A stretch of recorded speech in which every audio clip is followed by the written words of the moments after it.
Any discussion? Seeing none? Well, I have a question.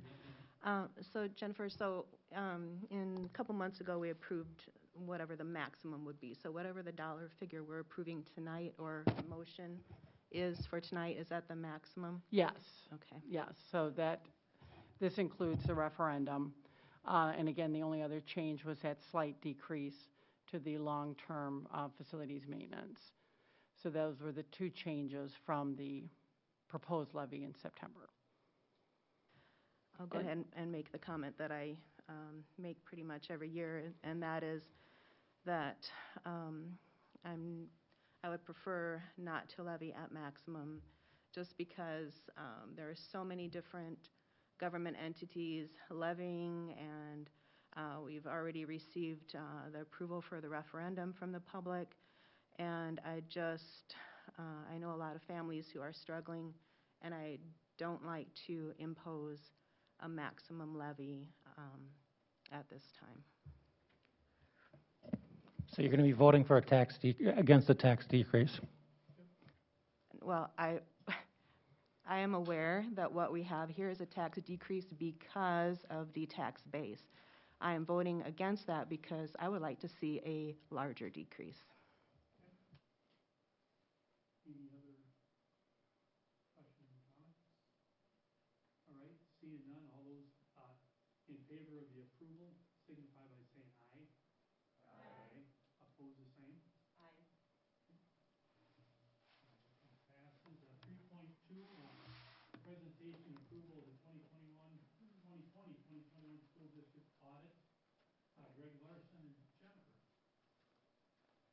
So this is our auditor, Greg Larson, and he will be going through, again, he was at the Finance Committee a little bit earlier this evening. He's passing out the actual financial statements and the executive audit summary. He'll be going through that summary with you, which he did already review with the Finance Committee.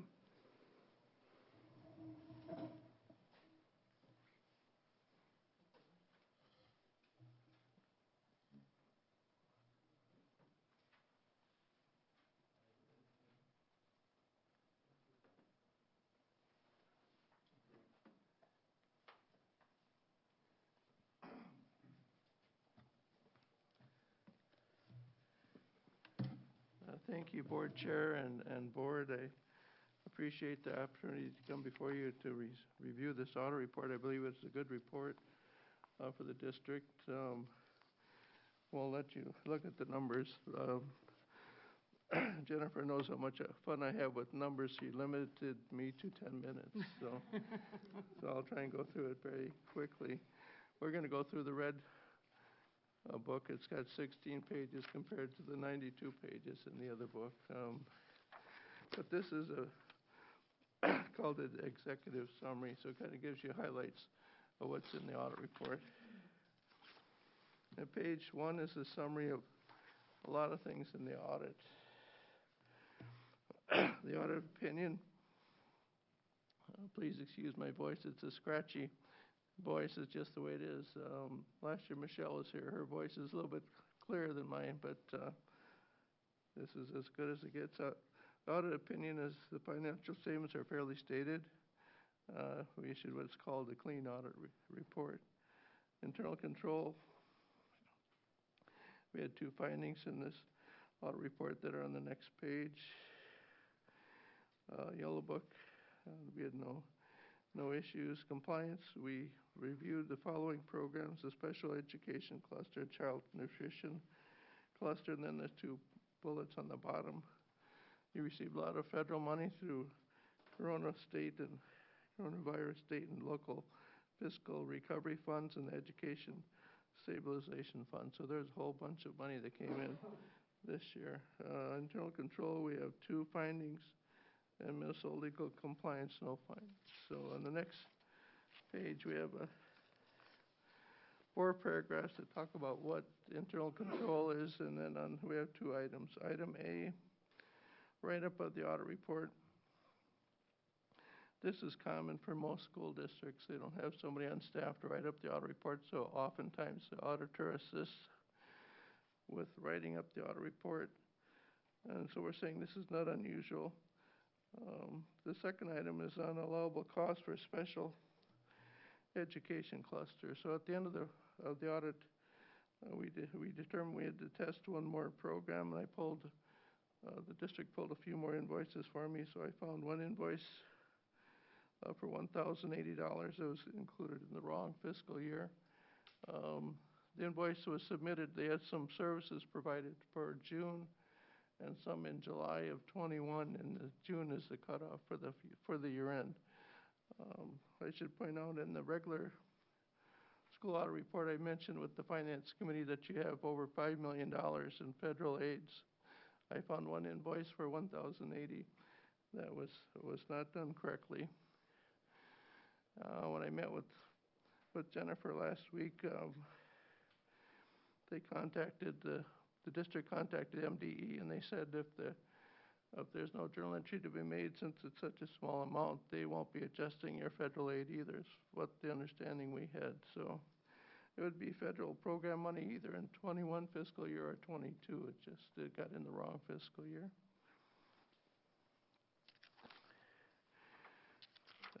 So there was a review with the staff. We reviewed this right away, and so people are human, so they can make a mistake. I can see where it could happen, but I don't expect this to happen in the future. And then page 4 is a governance letter. Has some general comments in there. Down towards the bottom, we talk about difficulties encountered. We didn't have any difficulties dealing with your staff. They're very good to work with. Corrected and uncorrected misstatements. The only one we had was just that minor one that we talked about already. The 1,080 was in the wrong fiscal year. Disagreements with management. I'm not aware that we had any disagreements. Management representations. When we went over the audit report last week with Jennifer, there was a letter that she signed representing the district saying that she's not aware of anything that needed to be disclosed. That's not in the audit report. Management consultation with other independent accountants. There's no reason for you to do that, as you already have a clean opinion in your audit report. And the other audit findings or issues, this would just be if the district asks us a question and we just assume they want the correct answer. I'm not trying to guess which way she wants to answer that question. Other matters, it just says is there other information in the audit report. Excuse me. The next few pages are some trends of the district. Page 7 shows a breakdown of your general fund balances, the main fund that you normally look at when you look at a lot of things. So the first column would be your unrestricted, but includes assigned and non-spendable. Your unassigned would be more like $5,900,000 and some thousand. The non-capital restricted monies, operating capital, long-term facilities maintenance is a negative. There was a lot of money spent this year for capital projects, a lot of parking lots, a lot of roofs. So some of that money was spent down. Excuse me, some of the projects got done a little bit early. So basically most of that money should come back in as revenue next year. So I'm thinking that should be either a small deficit or should be a positive number a year from now when I visited with Jennifer. So you can see that the general fund as a whole did drop some this year, and a big part of that would be the drop in long-term facilities.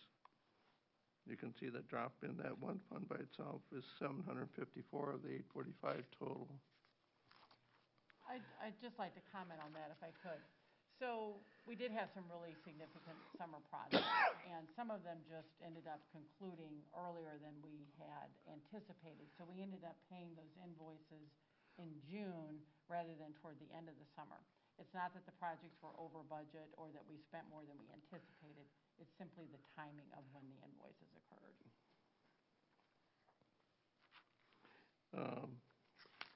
Page 8 would be some of the graphs that we have included. the unassigned fund balance here.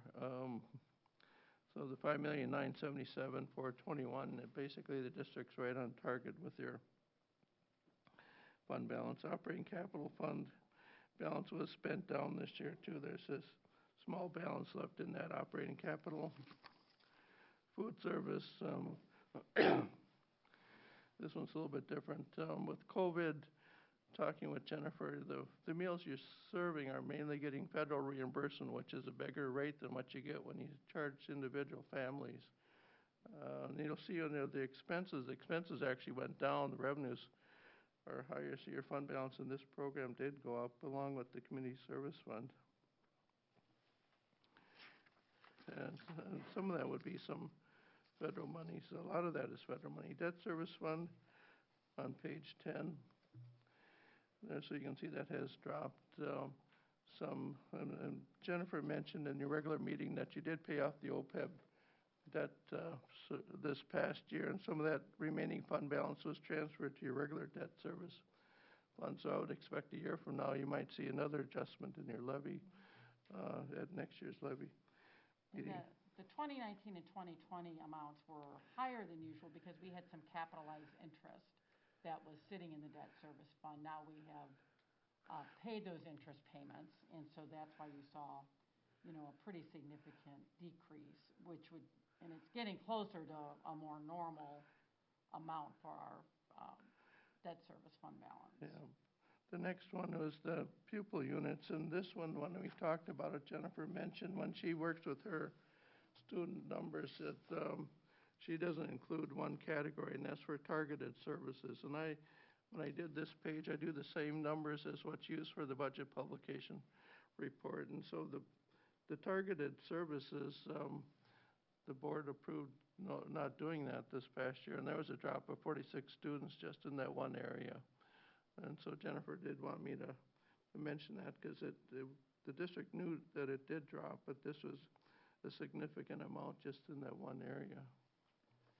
So for those of you, targeted services is our after-school program and summer program, and we didn't run the after-school program at all last year, and so we do get funding for that.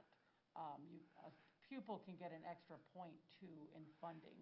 So that's, when I give you our enrollment numbers, I generally don't include that because I think more of students that we're serving just during our normal school day. But we've always included it here. Most years it's about 85 in extended time students, and this year that dropped to about 16. So it was a significant difference between one year and the next, and that accounts for a fairly substantial portion of this drop. We also had a smaller incoming kindergarten class, and we had a graduating 12th grade class, and that was, again, a portion of that drop. Yeah, page 11 would be similar to the graph that you had in your thing, just showing the funding sources for your general fund. On the bottom of page 11, we show district, school, and administrative and support services. The last two columns are comparing the 20-year numbers statewide, the light blue, and then the right-hand numbers, that would be school districts of similar size. Unfortunately, we can't compare it to 21 numbers because they're not out yet. When I visited with Jennifer, and when you look at the audit report, you see a lot more federal money being spent for all categories. And one of the things we looked at when we looked at this category, see why it's so high, there's some technology funds that are quoted to a program code that falls in this area where some districts would put it in support services. And there was $920,000 worth of money, which is over $200 per pupil. When you take that into account, then the numbers fall more in line. As I mentioned at the Finance Committee, every year MDE comes out with new coding protocols. And very recently they came out with a program called Technology Administration. It was a new program code. We used to code the administrators of our technology to a different program, and now they've said, no, we need to move that under this support services. So that is what Greg's talking about, that increase. We moved those, the expenditures didn't really increase, but they are coded in a different place than they used to be. Yeah. Page 12 would be regular instruction. And when I visited with the finance committee, this is the one that shows the regular instruction did go up, and I believe when you look at other districts for 21, they're going to be up. But there's another coding change where you had some costs that were normally under pupil support services, and some of that got moved to a finance code into the regular instruction. And again, this one's over $300 cost per pupil. Again, some of your numbers are going to be higher because your student numbers did drop this year, so that doesn't look so good when you have this kind of a graph. But that's one of the reasons we look at regular instruction is up. When we look at pupil support, you're going to see that's way down. Vocational instruction was up this year. Special education, when we looked at this chart with the people that have been on the school board before, they've seen this before. Your district is higher than the average for statewide and for districts of similar size. And so that's just the way it is. You can see it's been a constant number that's been above those averages. Instructional support services. This one's been up and down, but you're, again, a little bit above the average there. Site buildings and capital, page 14. And we talked about the long-term facilities fund balance dropping into negative. This is where this is showing up because you did spend a lot of stuff on parking lots, roofs, and that kind of thing. So that was up this year. And again, part of it's timing because they got done earlier. We had a nicer spring. Pupil support services. This is where you had some of that stuff, I believe, for counselors that used to be coded here that got moved to a regular instruction program code. So that's down this year. But I'm guessing when you look at next year's numbers, so that those other districts should be down too if they followed the code change. This one, in the past, the district has always been a little bit under average for transportation costs. This year you're in line with the other districts, but I'm thinking when you look a year from now and think of what's gone on with COVID, the transportation, whatever you had to do with your transportation program. Talking with Jennifer, you've had extra routes. Right, we went to the two-tiered system last year, so that was an additional Yeah, expense. so again, you're right in line with other districts. In the past, you've been a little bit under. And this is the one, the food service, and we saw the food service fund balance drop up, but look at your costs per pupil have dropped because again, COVID. And the last page is the debt service fund. Your costs have gradually grown here, but you, again, compared to statewide numbers, the light blue in the last column, districts of similar size, you're under the average for those size districts. So I went through that very quickly in accordance with my Jennifer's guidelines. I did want to mention, as you know, in board policy, the way we calculate our fund balance, our goal is 12%. And when we used the calculation as stated in board policy, we came out to 12.03%. So I'm happy to say that we are maintaining our board policy and plan to keep it that way.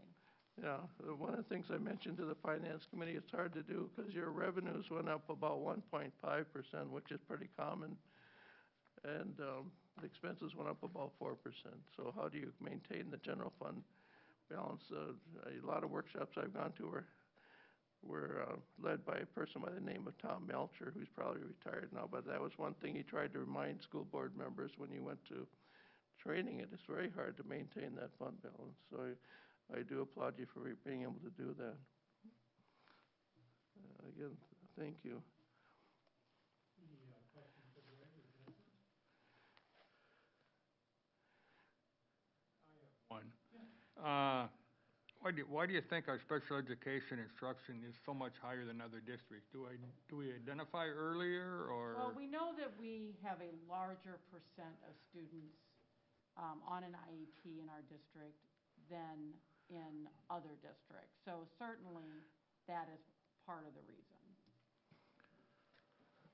Couple reasons. One, you're absolutely right. We are identifying more and more students at an earlier age. Our early childhood numbers are increasing exponentially. The second is we are a regional center, so a lot of the smaller districts cannot host some of their own special education programming. So we do that for them here. And, this has been a point of emphasis for the board for a few years now. And we actually made a significant reduction and restructuring within our program 2 years ago, and we restructured it again this year. We should start to see some stability within those numbers moving forward here. Mike, have we ever figured anything yet with a co-op? Any kind of savings going on with Austin Elderly Co-op? There is. I don't know if you want to touch. No, I don't. Okay.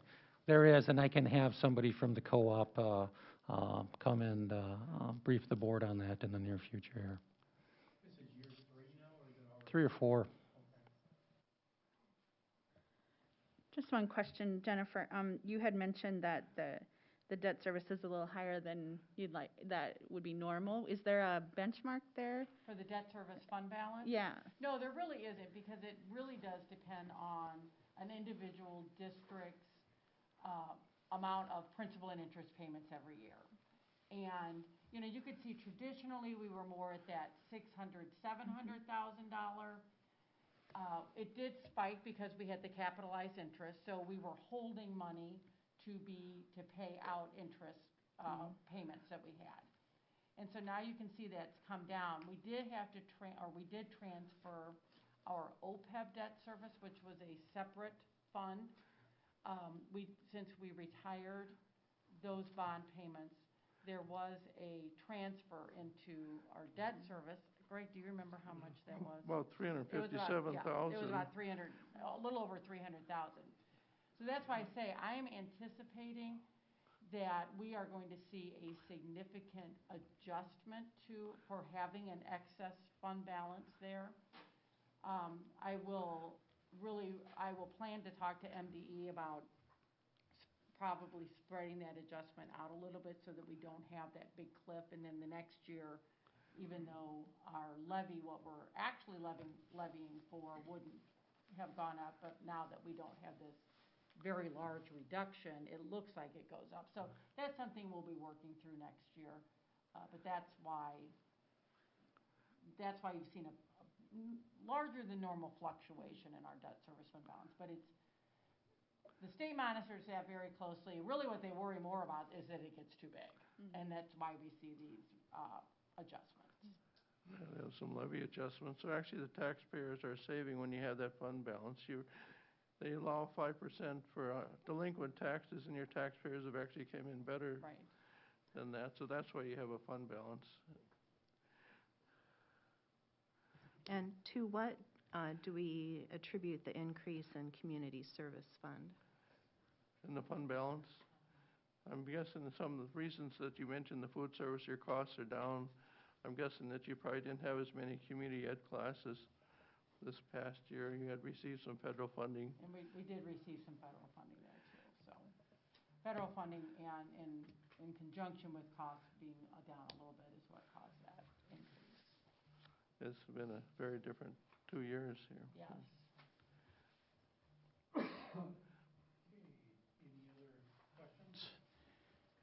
Seeing none, all those in favor of the approval of the school district audit signify by saying aye. Aye. And oppose the same sign? We didn't move. Oh, did now? My bad. Oh, okay. I thought we did that first. I should have did it first. So I looked for a motion to approve the audit. I'll move All to right, approve. Kim, thank you. I'll second. And Angie, thank you very much. Any other discussion?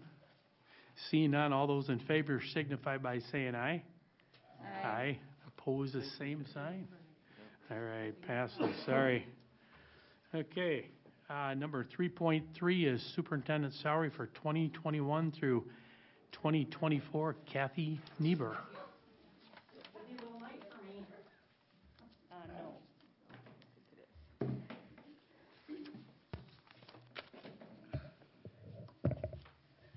So good evening.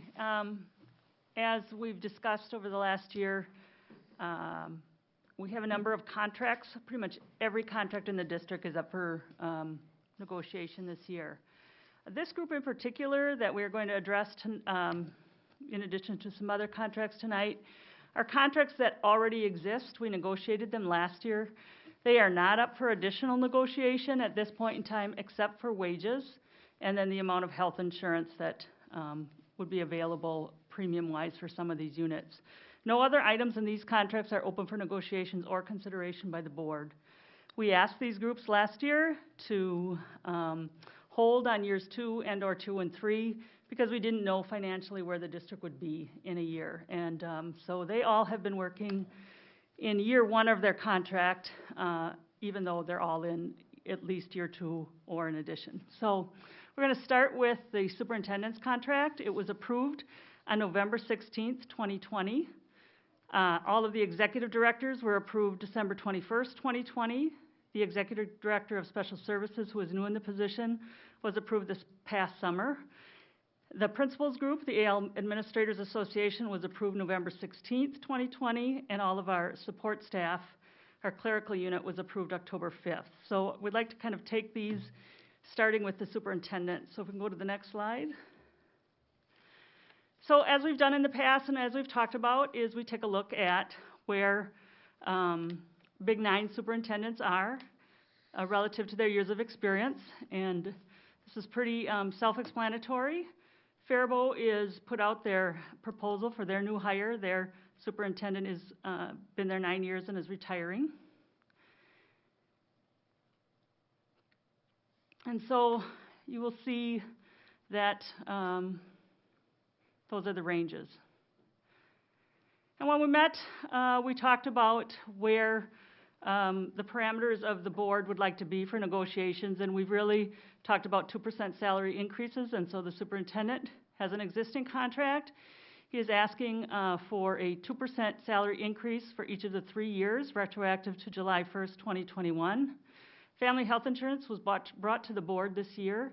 That is the only other number that is not in his existing contract. That is, the value of the benefit is $36,000, and that is the family health insurance that you approved for all employees that cost earlier this year. This contract has no severance. That came up last year at this time, and there are no post-retiree health benefits for this contract. In addition, a couple of board members have proposed that we offer a one-time COVID-19 stipend of $2,500 for the 21-22 school year. This stipend was offered to building principals last year, and the superintendent did not receive one and did not request one at this time, but board members have asked to put that forward. So having said that, this is the contract proposal and the only items up for discussion. Okay, go ahead, go discussion. Oh, yep, gonna need a motion first, my bad. Look for a motion to approve. So move. And a second? Second. All right, oh, now we got discussion. Angie. All right, sorry, I think this is on. Just a quick question. My preference would be that we vote on this 1 year at a time. Is it normal that we do 3 years at a time? Is that pretty standard? It has been, yes, Okay. 2 and 3 years at a time, correct. Okay, that's all. And every aspect of the superintendent's salary was voted on for the full 3 years, with the exception of the salary schedule, which Kathy pointed out. That because of the fact that we didn't know what kind of financial condition we would be in, the management, principal, superintendent, et cetera, agreed to stick with their 2020 salary until we found out what kind of financial condition we were in. And so we are there now, and that's why we're voting on salaries. Any other, Jill? With the precarious times that we're in, I also would say that I would prefer 1 year rather than 3 years at a time. A lot can change in 3 years. I have requested the amount of the benefits package on November 1st, and I'm still awaiting that information. I know you've said several times we're not able to talk about that other benefits tonight, but are we able to know the amount of the benefits package, considering salary? I have sent you my contract, which is available online, Jill. So that answer is no, then I will never receive that answer, or will I receive that answer? The information is in the contract, Jill.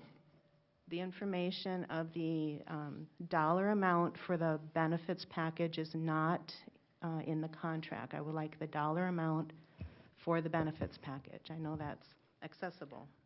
So will I or will I not be receiving that in Dave, the I'll call the future? question. Okay. Question has been called. So all those in favor of the contract motion tonight for the 2021 through 2024 school years for the superintendent signify by saying aye. Aye. Aye. Pose the same sign. Aye. Okay. Passes 5-2. All right, Kathy, we have Food Service Workers Association Master Agreement 2021 through 2023.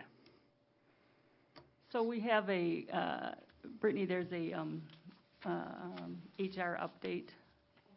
It's a slideshow. Yep, that's one. So let's go to this and go.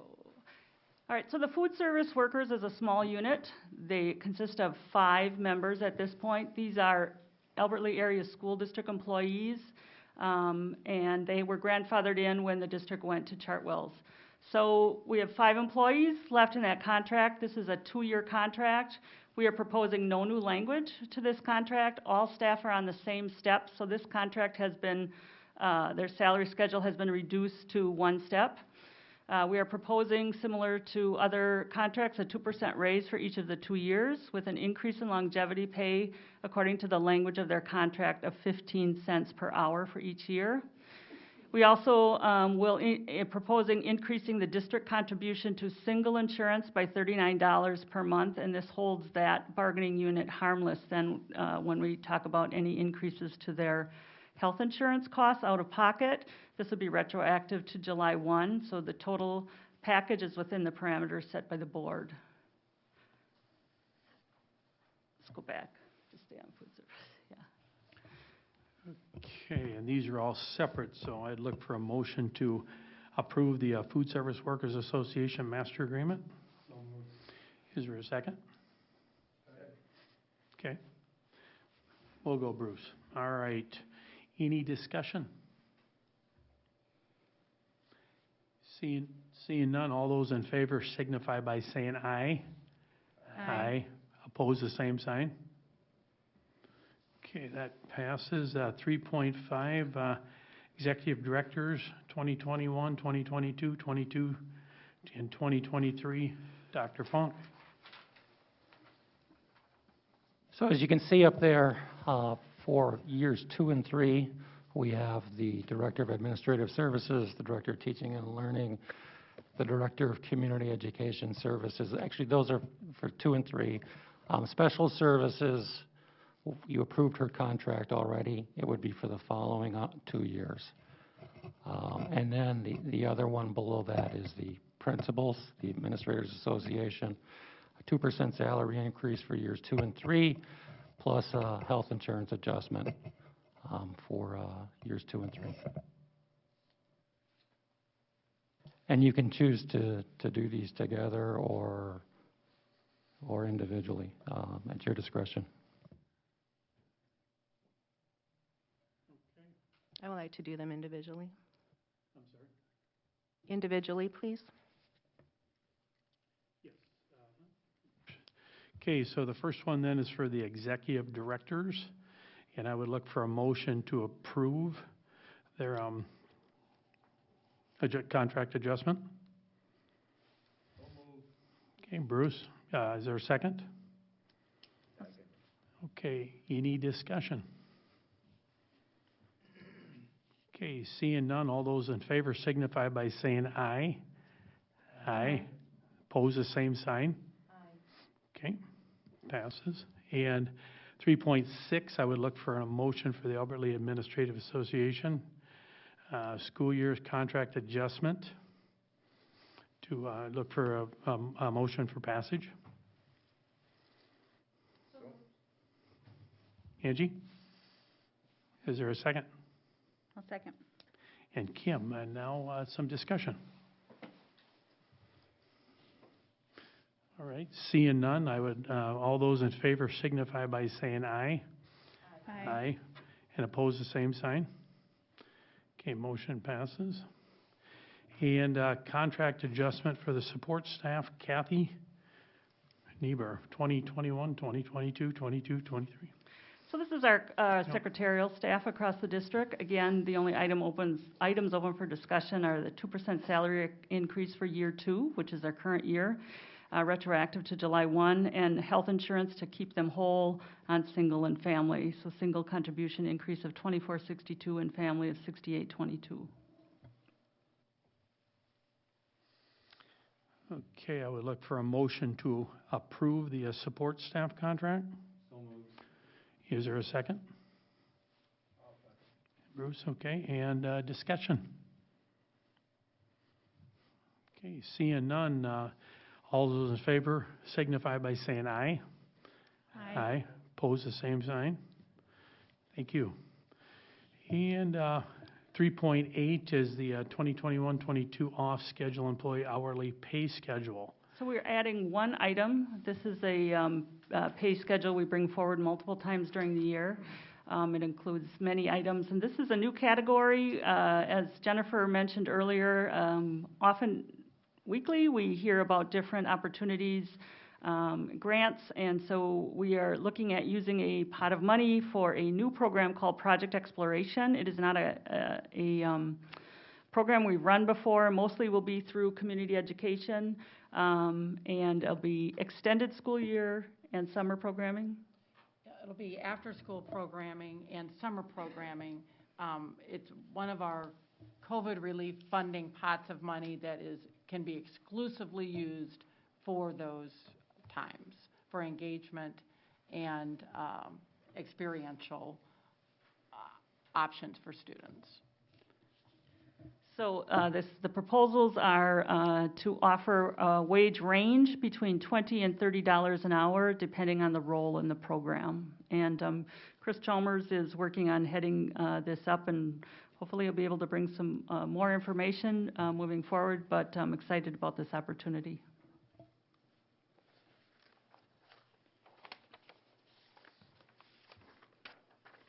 Okay, I would move to approve the schedule employee hourly pay schedule. okay. Is there a second? Yeah, Neil seconds it. Any discussion? Seeing none, all those in favor signify by saying aye. Aye. Pose the same sign. Okay, 7-0. And 3.9, success coaches, Kathy? So this is a one-year working agreement that we have with our success coaches. As they funding comes out of, you can stay on this slide, I think. Yep. So the funding for this comes out of the Achievement Integration Grant. There's no change in language to this contract other than a 2% raise for this school year and adding 2 personal time off or PTO days for this group. Currently, they have none.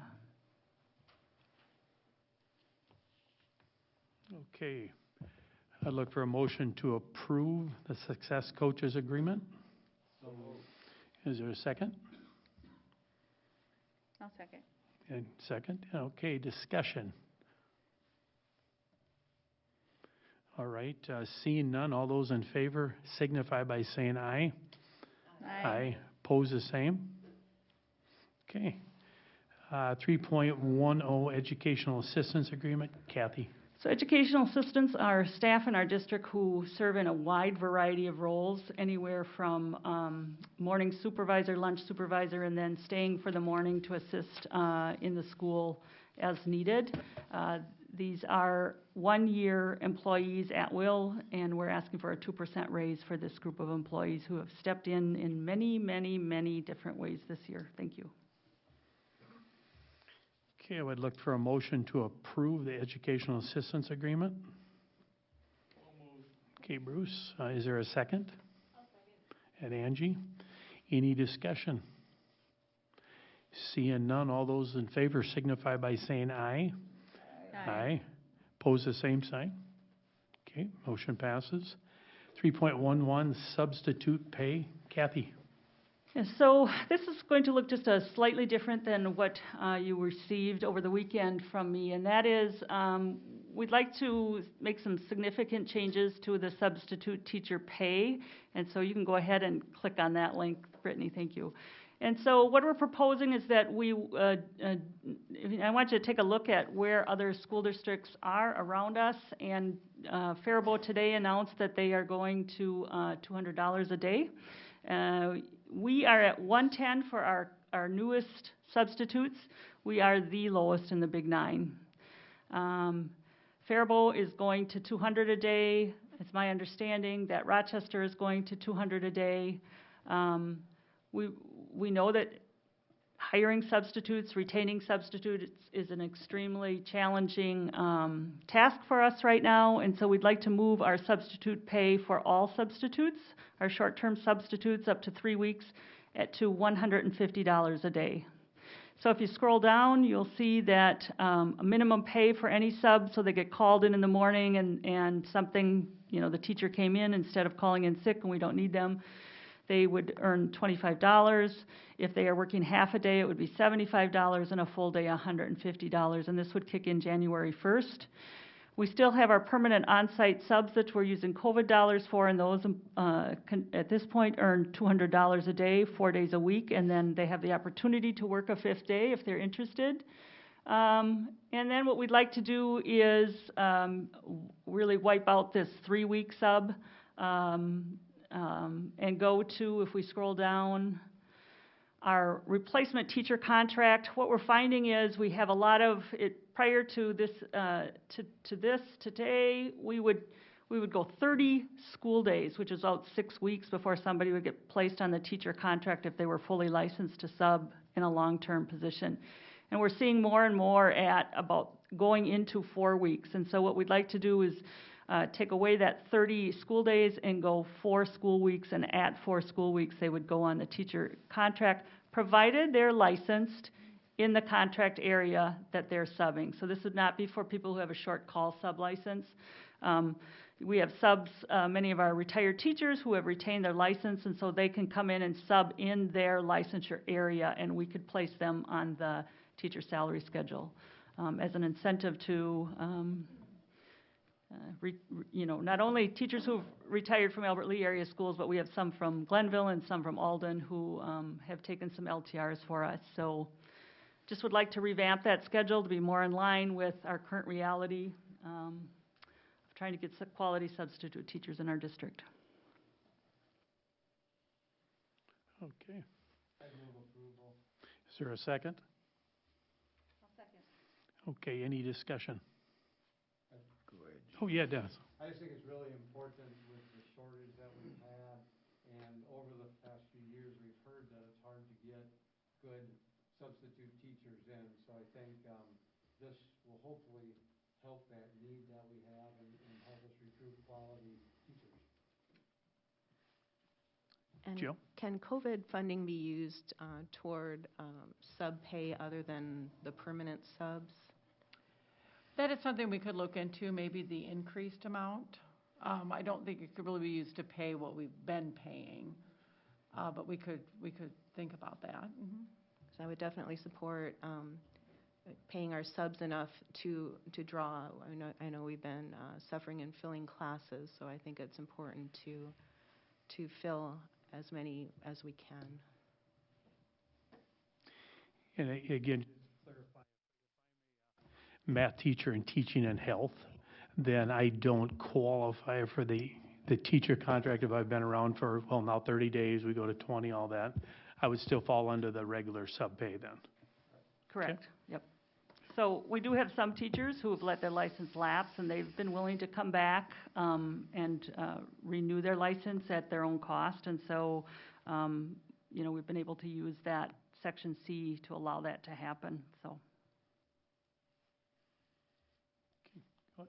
Dave, Yes, Neil. I'm 100% in favor of this, and I agree with everything that's been said, but I will abstain since I'm a substitute teacher. I will also need to abstain for that reason. Okay.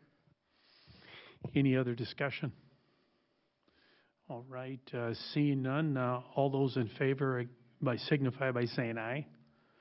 Aye. Oppose the same. Okay, so it passed 5-0. All right, thank you. And 3.12, resolution of health and safety measures for the second semester, 2021-2022. Dr. Funk. So a couple thoughts on this. We started the year and we have shifted what we've done with this resolution a few times.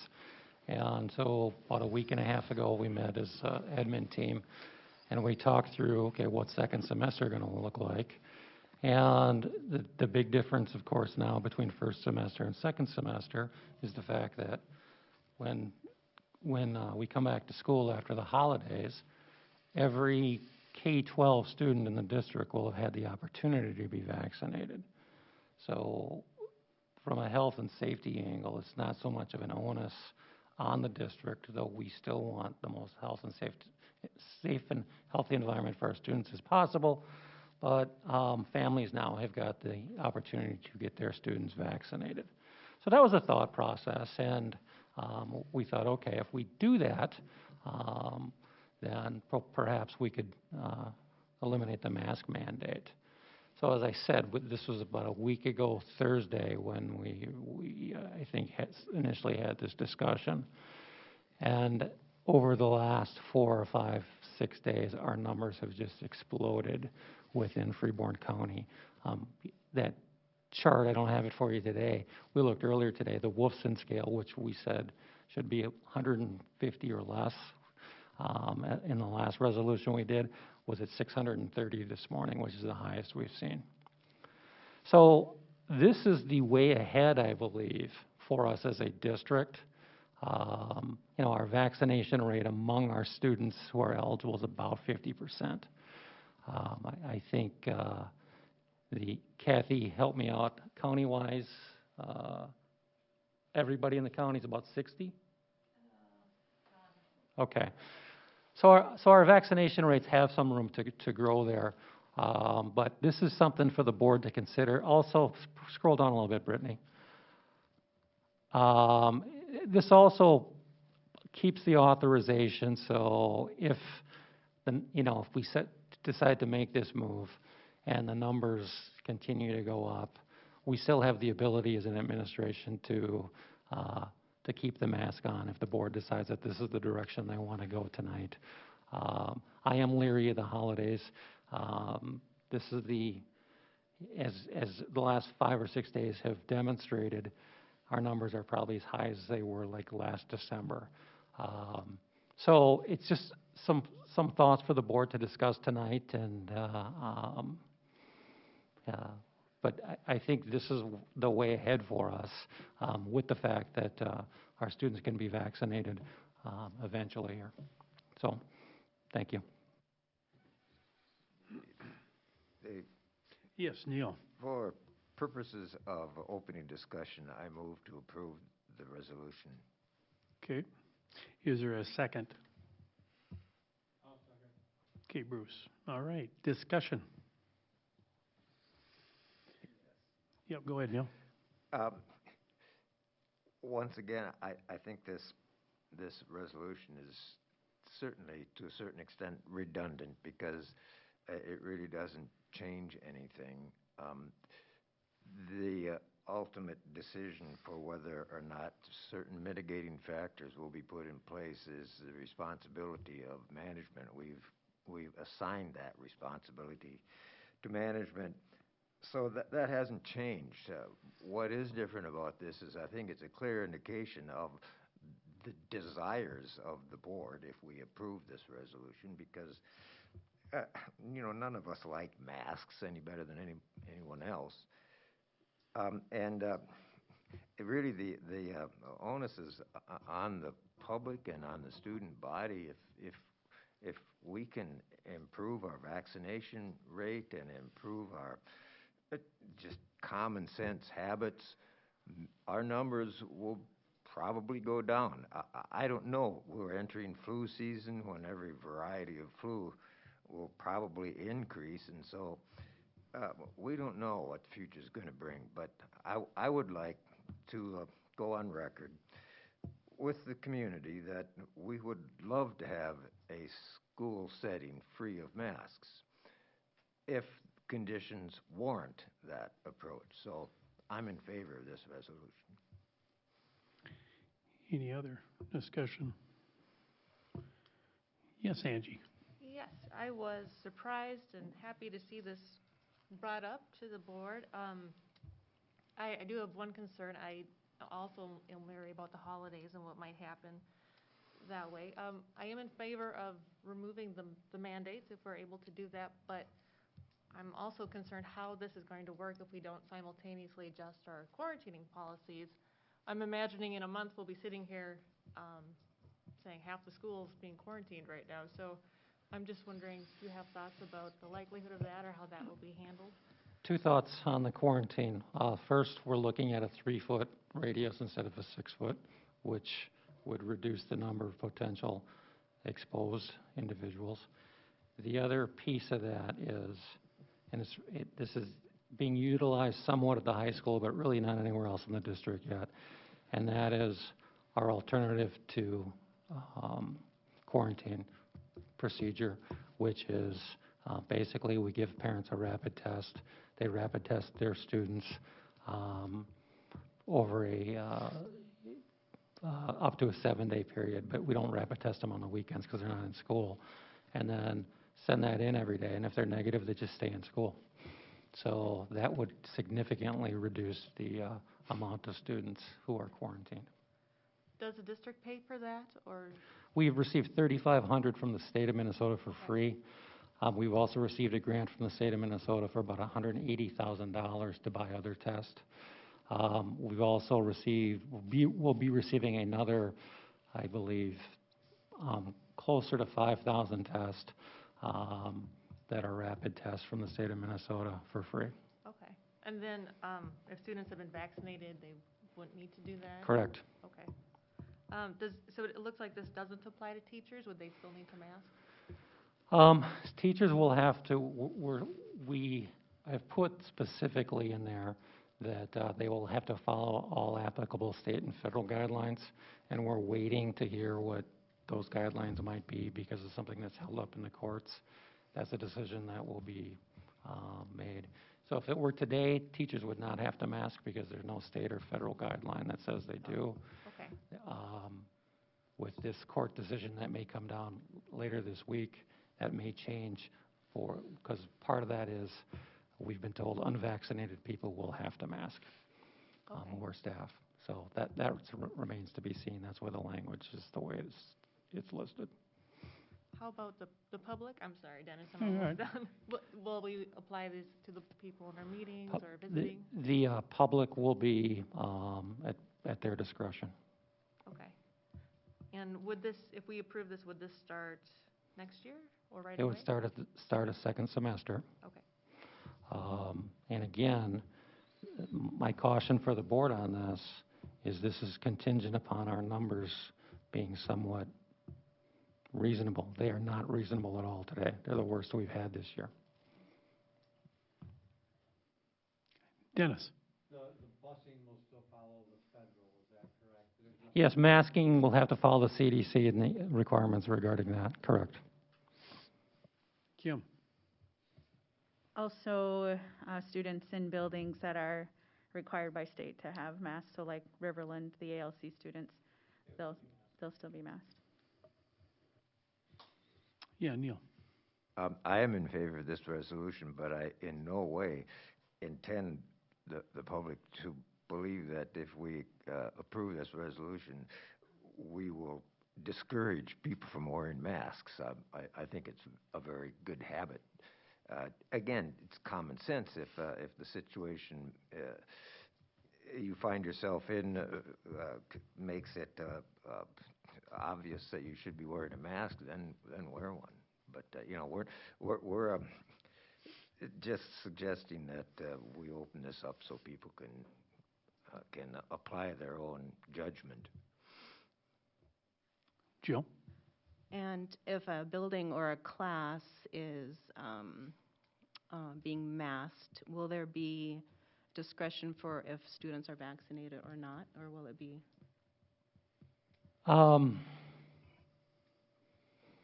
I think so. That's something I'll have to get back to you on. Again, this will be something I'll have to talk with the nurses about. Because right now, I mean, if you are vaccinated right now, you are not sent home as a close contact. That's something we'll have to take a look at. Because we would be, I mean, our previous practice has been, particularly within the elementary, if we get a close contact, or if somebody in the classroom is a positive, then we would mask the class. And so that's a good question with the vaccine.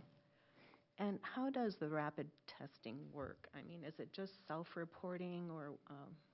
So what we do, the procedure basically is parents rapid test their student. They write down the date. They take a picture of it. They upload it to a secure link that we have that our health clerks can look at. And so they check that versus attendance. Students in school, negative test, we're good. Okay.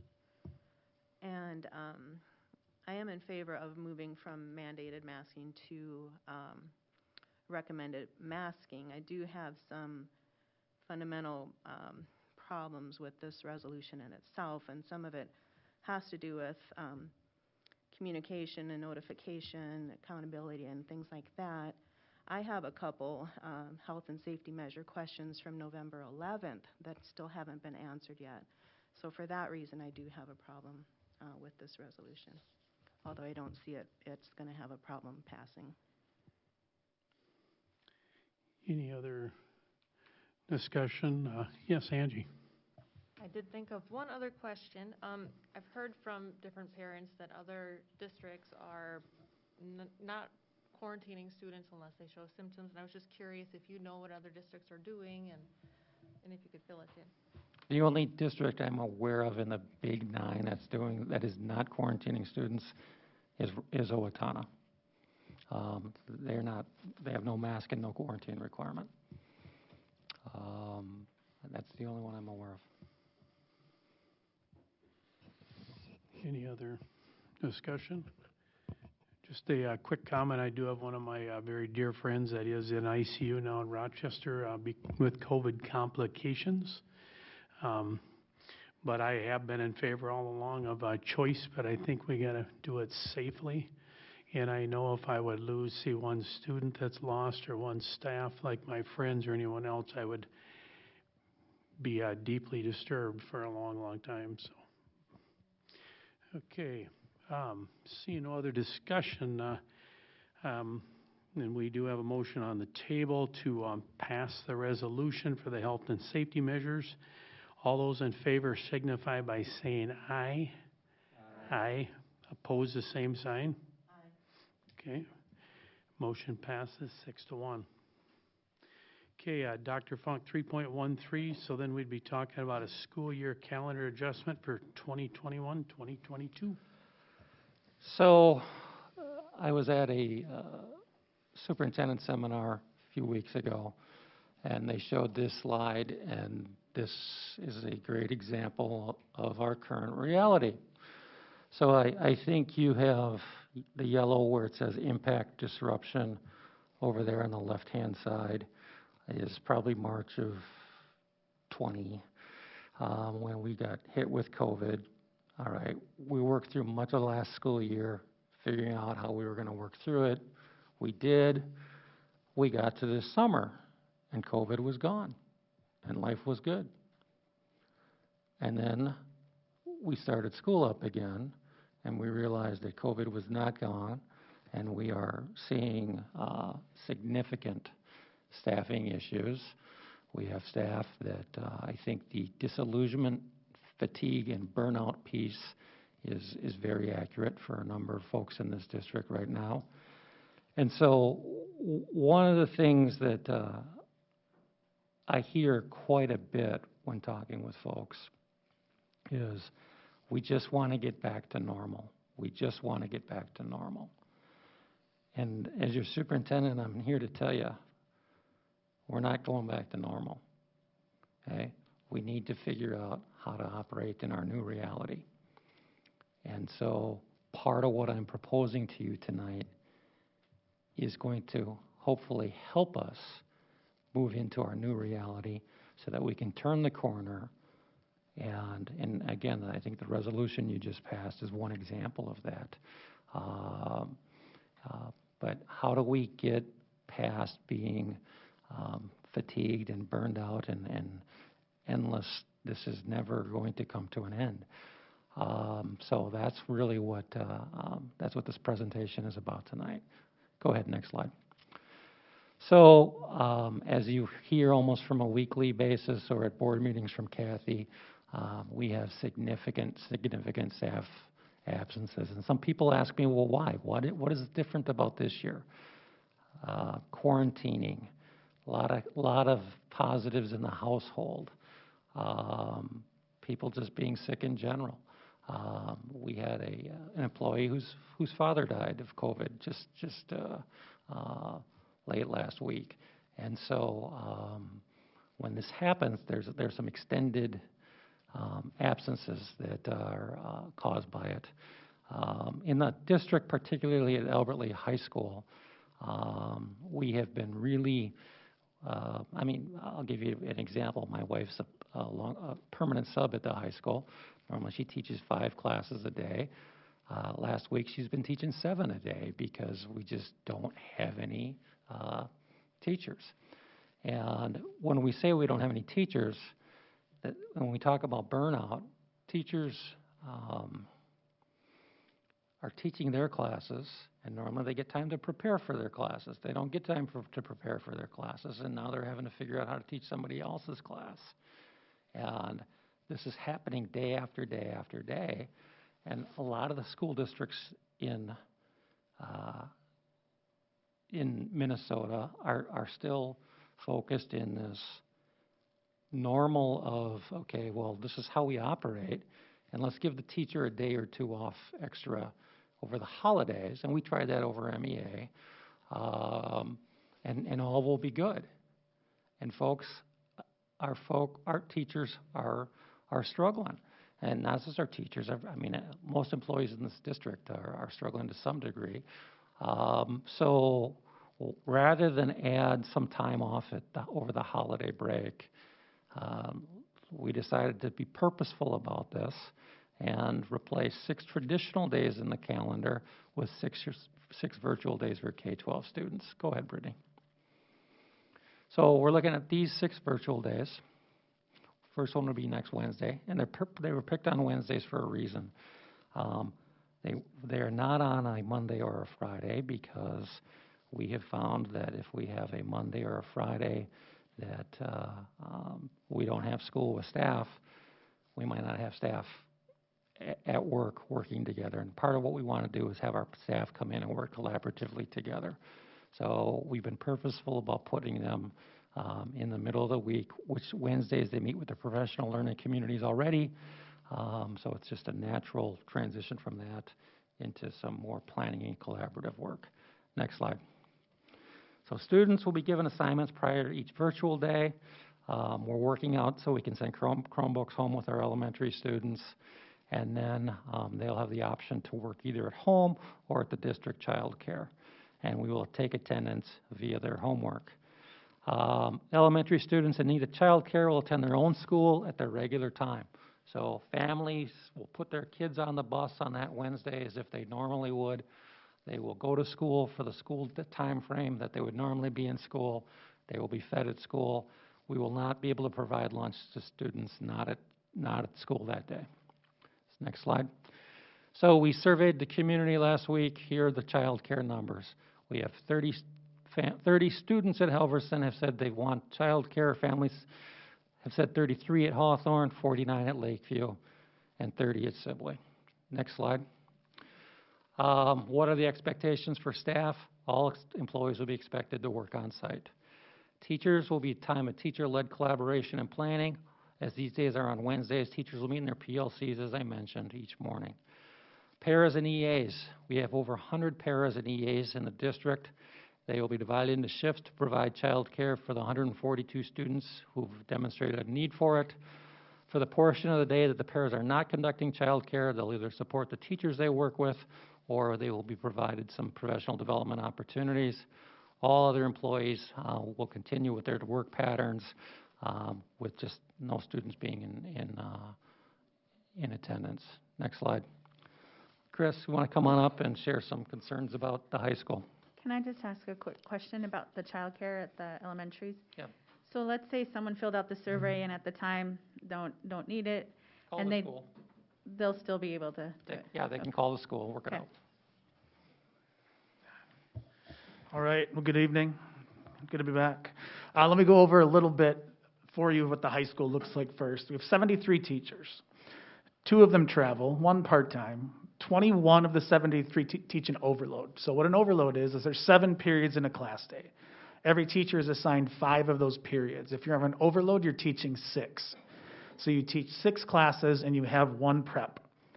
14 special education teachers. Special education teachers have an hour in the day that's called a case consultation hour. So they teach 5 classes. They have a case consultation hour and then a prep. So that's their 7. We have 7 probationary staff members who we don't want to take out of their preps whenever possible because these are the new people and they need the break more than most. And it's some of the people who are working on classroom management, and it's tough to pick up someone else's class if you're struggling in your own. And then we have 33 people with supervisions or study halls that we have to cover at some point throughout the day. So in the potential sub-periods per day, we have 62 potential hours that we can give. We have 20 to 25 staff who have decided, and it's their contractual right, not to sub. So that puts us down to about 40 hours that we can cover without digging into our deans, our resource specialists, our counselors, our social workers, and the principals to cover classrooms. So once we hit the magic number of 7 absences of a day, we are absolutely rebuilding our schedule from the bottom up. And if people don't want to give up that time, which is their contractual right, we struggle. And the ones who do give up the time because they know it's good for the benefit of everybody are sometimes asked to work up to those 2 periods a day. They're giving up their prep and they're giving up a supervision that we're crunching together. So they're teaching their 5 classes and then teaching someone else's 2 classes. So what I recommended to Dr. Funk as we looked forward was to shift our finals forward 2 days and give our teachers that day the day before the breaks like we did for MEA to work with their kids to catch up for the end of the quarter and then prep for the getting those grades ready and then looking forward to the next quarter as well. So adding up to 3 more days for the high school.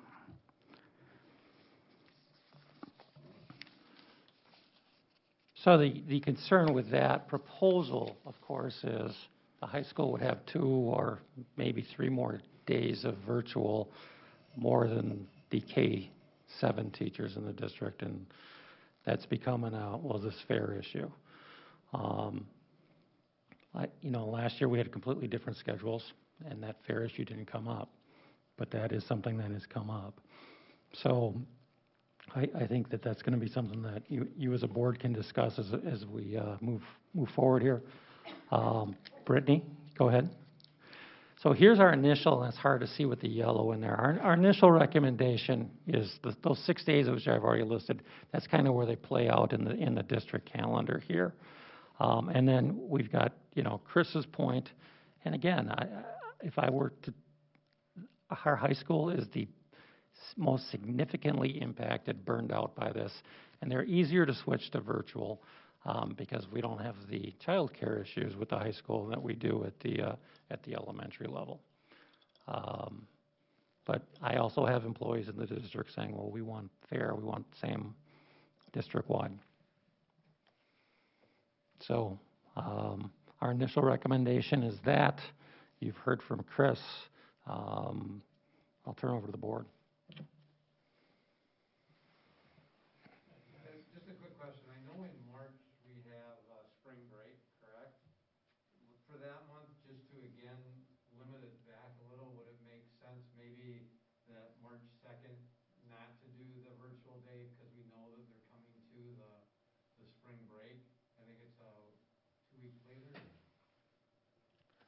Or a week later. They'd have to just extend it. I was just thinking, one of the big things I've heard from families is disruption in daycare. We're doing everything possible to make that work, but a concession maybe of giving one up and having 5 days through the end of the year, or I'm not sure quite how that would impact it. You could, but I can also tell you that the families' numbers are they're much less than what I expected them to be in the survey. Is there enough daycare for all students that want it, for all parents that want to have their kids in daycare? Is there enough room for everybody? Well, we surveyed the community and we asked them if they wanted daycare, and that was the numbers we got. So, but can we take more? Certainly we can at this point. I've heard something about the last time we did this, we changed what we said we were going to do. Was there some change with daycare last time? I wasn't understanding. There was different tiers available from the state government, tier 1, tier 2. We're not looking at tiers at all. This is just a local decision. Each school would stay at their own site. I think last year they all came to one site, which created a issue for us. So staying on their own site should easily handle capacity. And the 40 hours you mentioned that were covered, is that with willing teachers just taking on that the sixth class, or is that? Or 7th class, depending on who's covering. So like those with an overload who teach 6 classes are giving up their prep for the 7th. So that's where those 40 that we have are coming from. The comment I've heard from parents and grandparents is that the virtual learning day is just about a zero learning day. That concerns me a little bit. It also does concern me. I know some students would love it, but other personality types struggle with it. And then my larger concern really is for some of our at-risk populations, including our free and reduced, populations that don't always have the supports in place for them. And I know that I'm just concerned that if we did this, there's already learning loss from COVID situations. I'm concerned that this would increase gapping in our student groups, and I wouldn't want to see that. And also, I'm concerned with our secondary students being, many of them, unsupervised for an extra day there in the middle of the week.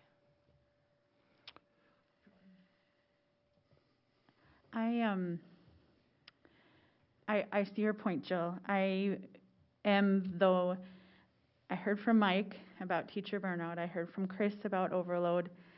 And if teachers aren't able to be there, they're not serving our students. And I mean, not physically be there, but be there in every way possible. And so for me, this seems to be, it's not all at one shot. We have districts all over the state that are doing the extended holiday break. That seems to be a short-term fix, in my opinion. This spreads it out. I know there's several schools that are doing this once a month to kind of ease that. I think it's a innovative way to really support mental health for our teachers, which then secondary is supporting our students' mental health. Yes, Neil. I'm really torn with this one. I don't know. Well, I can see arguments on both sides, and I totally appreciate the gesture that's being made to our staff, because, yeah, I'm sure, I'm certain they're hurting. Is it possible that we could think about this until our next meeting? Do we need to make this decision tonight? I know you'd probably like to get it going. Well, if you delay a decision, that takes away one of the days already, because the meeting's not to the 20th. Folks, I am telling you, as your superintendent, I've never seen the staff more stressed out in my life. Okay?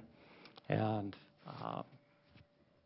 I think we need to do something as a district, because we're this close to closing the high school and making it a virtual day, just like that, because we don't have the staff to cover the classes. And that would be for everyone then. If you close the high school, they'd all be home. Correct? Yep. Close a building at a time. Yep, that's what I thought. Yeah, Dennis. Could we do the December 15th and January 26th? Do that right now. It gives us time to chat, maybe take a look at it a little bit more. I know it's an extra step, but at least we know December 15th we're getting in to give them that break, and January 26th gives us a little bit of time, or does that muddle the water? So let me just ask you this, all right? We surveyed the community. You were provided the surveys. You saw the comments, okay? We had 90-some community members complete the survey out of the, I don't know, we've got 1,600, but more than that, elementary students. That in itself provides an indication of where the community is at on this. You know, when we were talking last year, going virtual, we were shut down for the whole month of December and a good portion of November, and we were doing daycare every single day. All right? We're talking 6 days, once a month here. This is not every week like we were second semester last year. I'm speaking professionally that we can't go back to, well, let's just get back to normal here. I think one of the pieces too is we can go on our track, and if something nationally, statewide, or that comes in, we could end up in that kind of scenario again, whereas we're talking from a mental health standpoint, 6 days, it's a little bit different than last year, versus, with every week. So we're asking an accommodation of six days for the rest of the year. Okay. Angie. Yes, I can see both sides to this, as Neil said. The points that Bruce and Jill brought up, I agree with. The concern about the learning loss is one thing that is making me pause. And the feedback I've got from parents is that they don't generally like it. However, the teachers I've talked to have said they are extremely stressed out. And I'm actually wondering, 1 day a month, I'm not totally sold on this, but is this enough? 1 day a month doesn't seem like enough. Are there other things perhaps that we can do for the teachers, maybe in addition or possibly instead? Were there other ideas that were floated out there, or was this the best? The biggest thing I hear from teachers is time. I just don't have time to get things done. And so this proposal is providing some time. You could go back to what Dennis presented, or stated, okay, they have a day off in February 16th. All right, they don't need that March date. I mean, as you said, that would be something. But I think that, that's what we've proposed. So you could go with this, 5 days, 4, you could do what Dennis suggested, but the concern isn't going to go away. Yeah, Neil.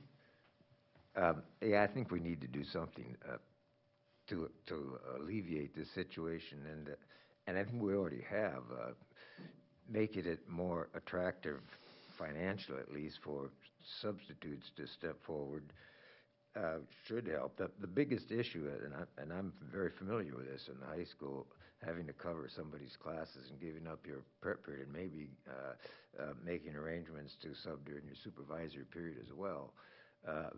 That does really make it difficult for a teacher, because you depend on that period, that prep period, to grade papers, make plans for the next day, etc. I would like to make a public plea to anybody out there who has credentials to be a substitute teacher to get in there and roll up your sleeves and help out, because that would take care of the problem of staff having to sub for their colleagues. And I'm as guilty as anyone else. There's just too many opportunities to come up with some excuse for not answering the call and not appearing to sub. And we need to, not just increase the pay. That's probably not going to do it for a lot of people, but let people know that there's a real need there. Neil, I'm down 6 tomorrow. What are you doing? Yeah. I'm going to Jackson to Oh, okay. I'm officiating a triangular. Yeah. And also a point of information toward Neil's plea is, I think it's still true, you just need a bachelor's degree to become a licensed sub. Yeah, so you don't have to have a teacher license, just any kind of bachelor's degree you can apply through the state. There's a little bit of a process to become a sub. I do agree that we need to do something to help our teachers, and especially to relieve this, that 6th or 7th class having to teach that. However, I would prefer to see us focus our efforts at getting more bodies in, whether it's subs, permanent subs. I would be open to even raising the sub reimbursement that we would just approve tonight, adding permanent subs, things that will help the teachers but still keep the students in class, because even though this would be 6 days for elementary, add 3, it's 9 days for secondary, just through this last few months of the school year. Jill, by permanent subs, do you mean people that show up every day at the school and be available to sub? Yep, they do the 4-day and the 5th if they want, if that's a possibility. No, like Angie. One quick question. An educational assistant had reached out concerned that she would miss some work days because of this and have financial hardship. Would that be the case? No? Okay. All right. Yes. I make a motion that we approve the calendar adjustment with the 6 days of virtual learning. Is there any seconds? Oh, second. And Kim seconded. All right, any other discussion? So for clarity, does that approves the extra 3 days for secondary as well? Is that in your? Just the 6 without the secondary? 6 would be across the board, all levels. Okay, any other discussion? All right, seeing none, all those in favor signify by saying aye. Aye. Pose the same sign. Aye. Okay. 5-2.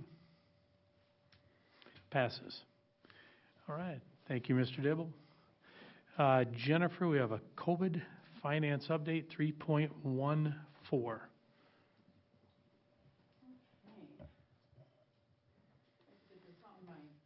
Computer also, because I have a hard time seeing the screen. So Dr. Funk asked me to give you an update of kind of where we are with our COVID funds, in preparation really to talk about then the next item on the agenda. So you can please go ahead. So as of today, we have 16 sources of federal funds totaling $10.3 million. I'm not going to go through these one by one, but I just want to give you a sense of what the different funds, how much are in each fund, and what their uses are. The first three, you can see, actually the first four really were spent last year. There's a lot of acronyms here, and I understand that. CRF was the COVID relief funds. That was, we got those last summer after July 1, and we were just like, oh my goodness, this is a really huge sum of money. We had already received the next three. We knew about those. The CRF funds we only had until December 31st of last year to spend. And you can see there, it was, when I say here allowable uses, no restrictions, we do have the restrictions of our normal funding restrictions. But these funds we could spend really for anything that we would normally spend money for, but with an emphasis on mitigations that we had for the virus. And really that's what we spent all of that for, and you can see the different things listed there. And then we had the ESSER, which stands for Elementary Secondary School Emergency Relief Fund. You'll see that acronym a few times here. We had about just under $600,000 for that, and that's what we used to get our thermal scanners, classroom speakers at the high school, some full-time subs, our student technology devices, and then you can see, you know, those next two groups. The next two were more specific for summer school programming and technology and summer school programming. Then moving on, APR stands for American Rescue Plan, and these are funds that we started receiving this year. I should also note that you can see there is a use by date, so many of these funds we have more than 1 year to use. The funds that we're getting now have more restrictions on them. You can see there some of them are very specific to special ed students, and you can see what our planned uses are. We've got the governor's discretionary ARP funds. Again, those are to support academic enrichment during the summer and mental health. Then we've got another round of ESSER funds.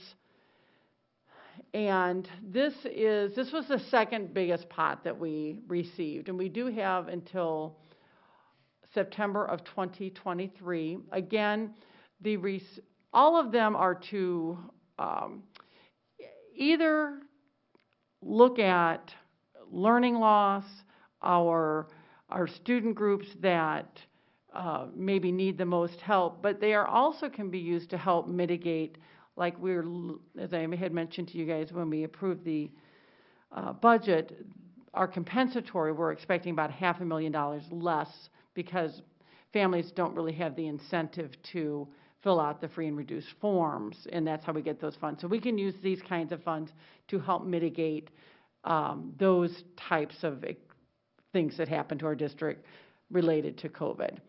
Then we got some funds that are just very specific to helping our homeless families. A lot of the language talks about combating learning loss and other student and staff COVID-related issues. And you can see then there at the bottom the largest pot of money that we have received, and I think that we will receive, and we do have until September of 2024 to obligate those funds. And this is large pot is what we really have looked at. What can we do to help support our students? And these are the funds we're using to hire the resource specialist, counselors, a high school dean, social worker, kind of fund our technology replacement, some instructional software, and so that's what's really allowing us to do some very targeted things for our students. I did want to point out let's see, I guess it's probably on the next slide. The $1.048 million, when we talked about the project exploration, that's what these funds are for. Again, we have 3 years to use them only for after school and summer programming. we know teachers are burnt out. They don't really want to do a lot of after-school stuff. So we're going to really look at staff and out into our community for other things like, clubs that we can provide transportation for after school, neat experiences in the summer or during spring break. So we're really working with community ed and their staff to try and come up with some really neat things for our students to have available to them. So the bottom line there, you can see in total we've received $10.34 million. Year to date, we have spent $2.6 million. So that leaves $7.7 million unspent. Now, we have obligated some of that because of the hiring that we've done. I don't have that dollar amount here, but the obligations still do not approach what we have available to us. And so we're continuing to talk about things that we can do for our staff and our students to help get us through this unprecedented time. And that's really the purpose of these funds. So one thing these funds are not is to encumber the district with long-term contract settlements or agreements with our units that once the funds are gone, we will not be able to afford anymore, because these funds have a finite date of September 2024 on them.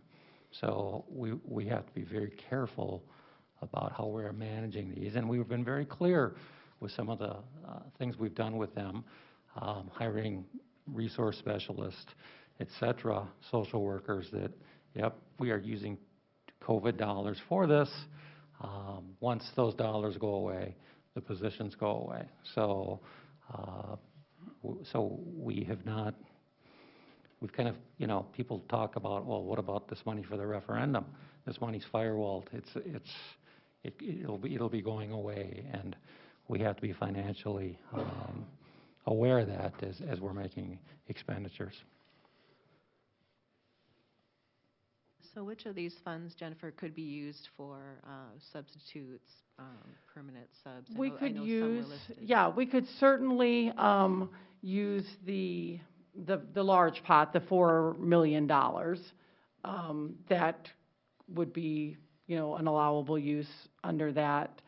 The other one would be, that I would recommend, would be the ESSER 2 90%, the $2.3 million. That one expires earlier, so my thought is we'll probably use that kind of first for things, and then we'll move to the ESSER 3 90%.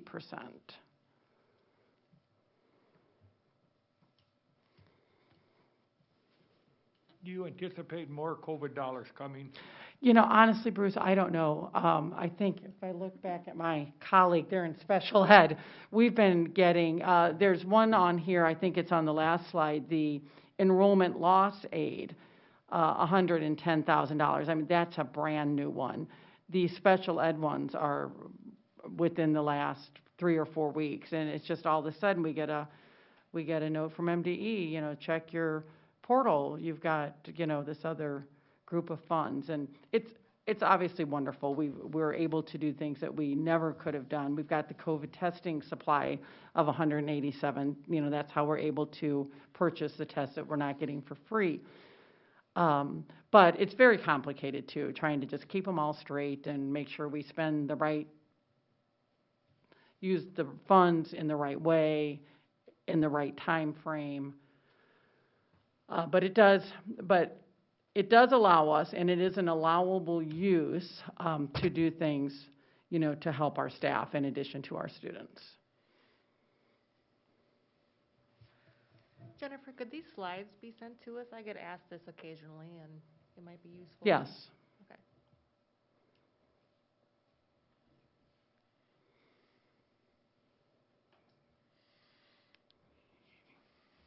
Any other comments? Yeah, it looks like a lot of these expenditures have the potential to be used for things that we would be paying for anyway. Is that correct? Yeah, it is. I mean, there are some districts that really are not doing anything extra with the funds. They are using it to plug holes in their budget. And, you know, we're doing that to a certain extent with our compensatory, with that loss of revenue. But we also recognize that our students and staff have needs, and especially our students. And so we've tried to be very, you know, purposeful in what things can we think of to help the most. You know, some of it gets a little, I'll be honest, a little irritating when we have, you'll see a lot of these things talk about after school and summer school. Well, we don't have certified staff that are very interested in after school and summer school, and every district is saying the same thing. Yep. And yet, there's a lot of funds dedicated to that. There's funds dedicated to that, and you heard Greg when he was here with the audit, targeted services. Right. I can't get teachers to teach targeted services. They just, because it's after school. And they're like, you kidding me? I can't, I could, you know. So we're running into that again this year. So we're going to make every effort to spend, you know, every dime in the way it was intended and legitimately. But some of it's going to be, I'll be honest, it's going to be a little difficult based on the parameters. But fortunately, the largest single pots are they're giving us a lot of discretion. Yes, Neil. Yeah, and that's, I totally agree with the superintendent when he stated that this can't become the new norm. Because Correct. when this Right. money is gone, Right. we can't spend it anymore. And Exactly. so And we- that's why as we're in negotiations, you know, this, it has not come up yet in negotiations, but this is not money that we can put on salary schedules. And we certainly recognize that. Okay. Thank you, Jennifer. Mhm. So, 3.15 then, retention stipend for district staff, Dr. Funk. So the state of Minnesota right now has a frontline employee, frontline people, nurses, doctors, medical folks, I believe police officers might be part of it, it's stuck in the legislature right now, funding to, you know, help them for all the stress that they had through COVID. An allowable expenditure of some of these dollars that Jennifer just got through talking would be some sort of retention stipend for district staff. And so what we are recommending is really employees of the district. The only exception, I think, would be some of our hourly community ed employees would receive a stipend of $500 for really being an employee here in Albert Lee. And Jennifer, you cranked up the total amount on that, about 270,000. $277,500 for all of the staff that are really what we consider like contracted staff, working out for us on a daily basis. So we thought that, again, with a lot of the stresses that our folks have been under, that this would be a goodwill gesture on the part of the board for our employees. So that's our proposal. And would this stipend come out of either of those accounts that could be used for substitute teachers that we were just discussing? It would come out of one of these accounts, yes. But what, you know, what we tried to demonstrate here is that we still have a lot of room for making decisions about this money.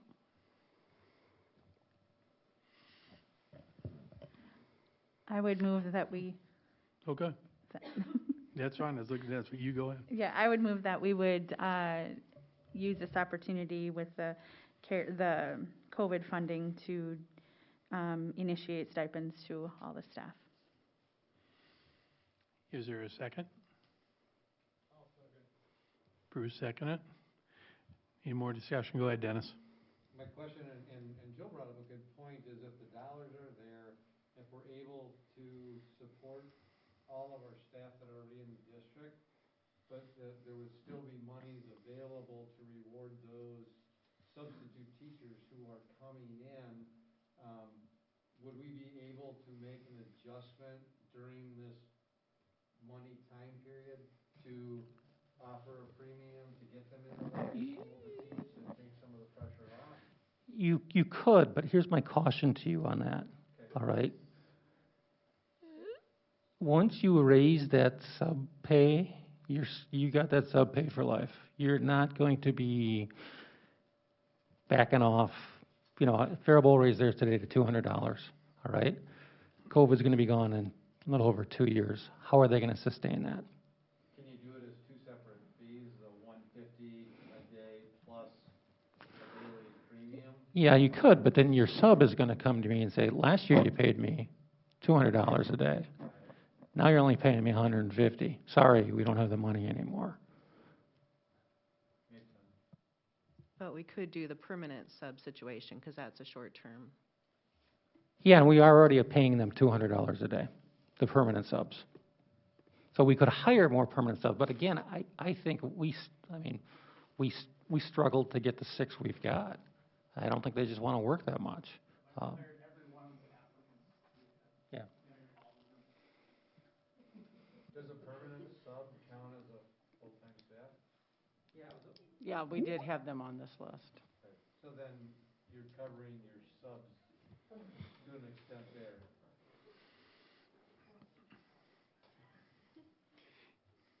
Was there a point when you said covering, like, is it the 0.6 people and above, 0.4? What's the? I have some community ed people who are hourly that we are not covering.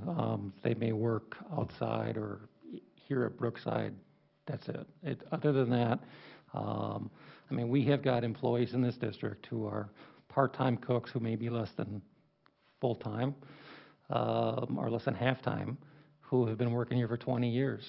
And suddenly, sorry, you're not going to, you know. So the last thing, the guidance I gave to Jennifer and Kathy when they were coming up with what the list was, let's not make this a contentious issue for anybody in the district. Because the last thing you want is, yeah, you get one, you don't. Are other districts been following this lead? Yeah, we are. I have probably 20 some districts that I'm aware of that are doing this, and they range from 500 to 1,000. Some districts are actually in the process of negotiating stipends with their units, but I think this is just a goodwill gesture on the part of the board. Okay, Neil. Yeah, you said the magic word. Could this become a contractual thing, or is it potentially something that could be a It could be, and then the quickest way around that is to just say the district is granting you your members of your unit a $500 with the board action, and then if we discuss it as part of the negotiation process, they would just sign off on an MOU saying, yeah, we agree to this.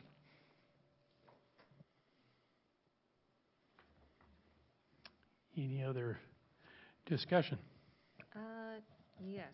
This is another one where I can go either way. At this moment, I don't honestly know how I'm going to vote in just a few seconds. So I'm just pondering it. The few staff I've spoken to have made it sound like they really want the stress relieved more so than money. And so I like the idea of, you know, incentivizing the substitutes and all of that. Are you saying that if we did throw more money at the substitutes, that you don't think we would get more coming in? It wouldn't make a difference? It would make a very slight difference. Okay.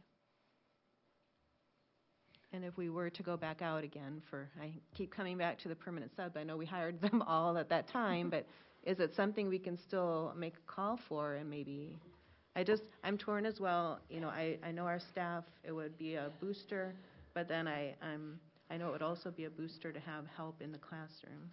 I don't think it has to be an either or. Right. I really don't. I hope now after 2.5 years, you know, I've developed a little bit of trust with the board, and I wouldn't be sitting here if I thought, in this case, that we could not do both.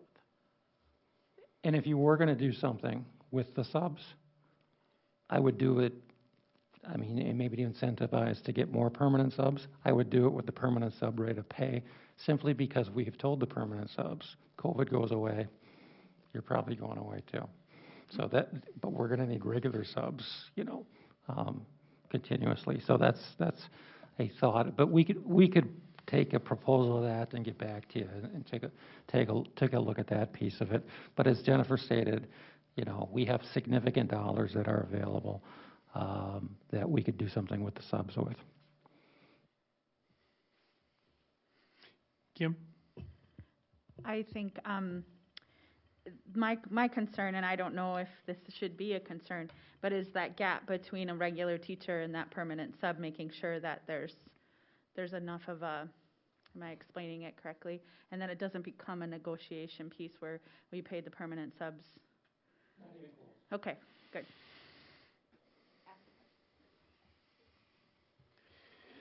All right, we do have a motion on the table to give $500 per employee as a retention stipend.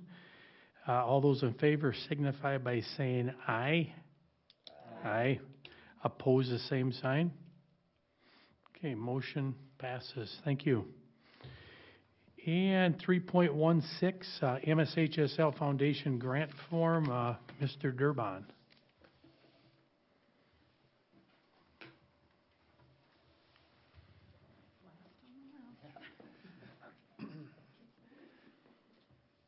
Well, thanks for having me. I'll be brief like I usually am. This resolution is from Minnesota State High School League Grant Foundation. I believe there's state legislation that allows the high school league to take savings from any ticket sales they make, any sales tax on those ticket sales from any given year. Is allocated to a fund, a grant foundation, and then they shell that out to member schools that qualify. And we've completed an application. We just need your blessing from the school board to have a piece of those funds. And it's based on how many schools qualify and apply. And it's based off of free reduced lunch, students to participate in your activities. So we fall under that umbrella. All right, I would, yeah, go ahead. How does that work, the free and reduced? I know we've talked about it quite a bit. A lot of families haven't been filling that out because of the restrictions we're under right now.